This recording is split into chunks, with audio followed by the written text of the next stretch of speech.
Assalamualaikum warahmatullahi wabarakatuh. Guys ya iman, berbagi informasi islami yang insya Allah bermanfaat dunia akhirat.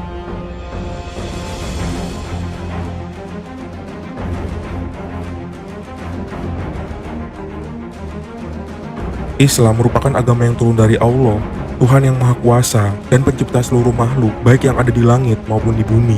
Agama ini merupakan agama yang sempurna karena turun dari Allah dan diwahyukan kepada manusia yang paling sempurna, yaitu Nabi Muhammad SAW. Konsep ketuhanan yang jelas, tuntunan hidup yang berdasarkan dalil atau contoh dari Nabi Muhammad SAW dan para sahabatnya juga menjadi pedoman hidup umat muslim dan membuat agama ini begitu indah dan sempurna. Bahkan, hanya agama Islam yang mengajarkan hal sangat detail sampai tata cara masuk dan keluar di kamar mandi. Kita mungkin pernah bertanya, bagaimana sebuah agama, terutama Islam, menilai perbuatan kita semasa hidup. Contohnya seperti ini. Semisal ada manusia yang hidup 100 tahun, lalu ia berbuat dosa seumur hidup, dan 1 hari sebelum ia meninggal, ia pun bertaubat dengan sungguh-sungguh. Apakah Tuhan akan menerima taubatnya? Atau sebaliknya, jika ada manusia yang 100 tahun beribadah, lalu 1 hari sebelum ia meninggal, ia murtad, apakah Allah akan menilai perbuatan baiknya? Kita akan bahas di video ini. Dalam konsep penilaian amal yang jelas hanya ada di dalam Islam. Kasus seperti di atas pernah terjadi dan diriwayatkan oleh Imam Muslim, di mana ada sebuah hadis yang cukup panjang. Isinya menceritakan kisah seorang pembunuh berdarah dingin. Nabi Muhammad SAW bersabda, di antara umat sebelum kalian terdapat seorang laki-laki yang telah membunuh 99 orang. Di suatu ketika, terbesit di hati pria tersebut akan azab sang pencipta. Lalu dia pun berpikir, alangkah baiknya dia memohon ampunannya sebelum ajal tiba. Namun, apakah tobat orang yang telah membunuh puluhan nyawa tak bersalah akan diterima? Pertanyaan tersebut sungguh membebani hatinya. Dia kemudian menanyakan kepada orang-orang, siapa di antara mereka yang paling berilmu. Kemudian, dia pun diarahkan kepada seorang rahib, dan dia pun mendatangi rumah rahib itu untuk kemudian bertanya, dia telah membunuh 99 orang, apakah masih terbuka pintu taubat baginya? Setelah orang tersebut bertemu rahib itu pun menjawab, tidak ada. Seketika, pria itu pun membunuh rahib tersebut, sehingga genap jumlah korbannya menjadi 100 orang, sabda Nabi Muhammad SAW. Selanjutnya, sang pembunuh lantas menemukan tokoh lain yang katanya berilmu, lalu ia pun mendatanginya. Kali ini ia diterima oleh seorang alim ulama. Setelah menceritakan keadaannya, dia pun bertanya, apakah masih tersedia pintu taubat baginya? Orang alim tersebut pun menjawab, ya, siapa pula yang menghalang-halangi untuk bertaubat? Pergilah dari kota ini dan bergegaslah menuju kota itu, karena di sana ada kaum yang taat beribadah kepada Allah. Beribadahlah bersama mereka, jangan kembali ke negerimu, sebab negerimu itu telah menjadi negeri yang buruk. Atas saran orang alim itu, sang pembunuh segera hijrah dari negeri asalnya. Pria yang telah menewaskan 100 nyawa itu ingin memulai babak baru dalam kehidupan di negeri tujuan yang berisi banyak orang soleh. Dan sang pembunuh 100 jiwa tersebut pun berangkat. Saat tiba di persimpangan jalan, ajal datang menjemputnya. Lalu datanglah malaikat rahmat dan malaikat azab, dan keduanya pun saling memperebutkan ruh orang tersebut. Malaikat rahmat berkata, dia datang dalam keadaan bertaubat dan menghadapkan hatinya kepada Allah.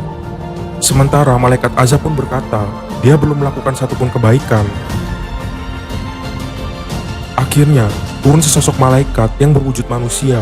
Kemudian malaikat rahmat dan malaikat azab sepakat untuk menjadikan sosok tersebut sebagai penengah, dan sosok tersebut pun berkata, ukurlah jarak di antara tanah tempat kematian sang pembunuh tersebut, lalu perhatikan ke arah mana dia lebih dekat. Apakah ia lebih dekat dari negerinya atau lebih dekat dari negeri yang ia tuju tempat ia berhijrah? Maka berarti dia termasuk penghuni tempat itu. Lalu masing-masing malaikat pun mengukurnya. Ternyata pria tersebut lebih dekat ke arah negeri yang hendak ia tuju, yaitu negeri orang-orang soleh, tempat para penduduknya menyembah Allah. Maka malaikat rahmat kemudian menemani jiwanya, dan ia pun menjadi penghuni surga. Kisah ini dapat menjadi jawaban dan juga gambaran jelas kalau di dalam Islam, Allah itu melakukan penilaian terhadap hambanya di akhir hayatnya. Jika di akhir hayatnya orang itu beriman, insya Allah dia akan mendapatkan surga. Tetapi jika di akhir hayatnya orang itu bermaksiat, maka orang itu cenderung akan mendapatkan murka Allah. Jadi sudah jelas, ketika ada seorang yang 100 tahun melakukan dosa, lalu ia bertaubat di hari terakhirnya sebelum ajal menjemput, maka insya Allah dia akan termasuk penghuni surga dan akan berlaku sebaliknya.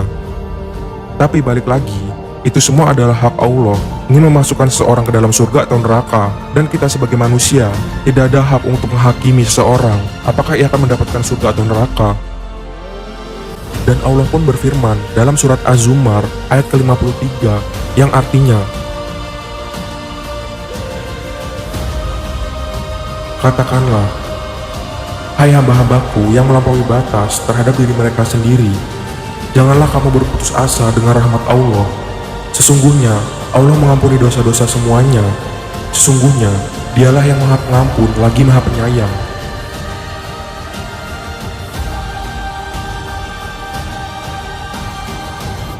Di dalam ayat tersebut, Allah melarang kita untuk berputus asa dan meyakinkan kita betapa ampunannya amat luas.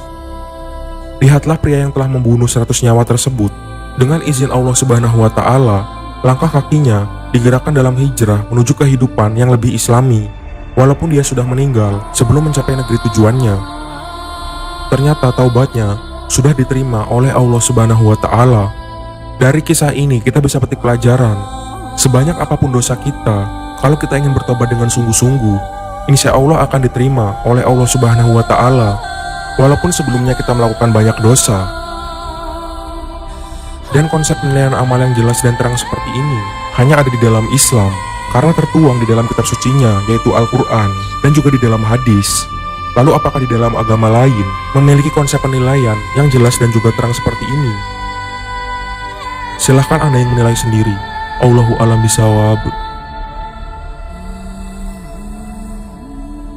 Demikian pembahasan dari video kita. Mohon maaf jika ada kesalahan materi dan penyampaian. Silahkan luruskan di kolom komentar. Dan jangan lupa untuk menekan tombol subscribe dan loncengnya, karena subscribe kalian akan membantu channel Islami ini agar menjadi lebih baik dan dapat menjangkau banyak orang.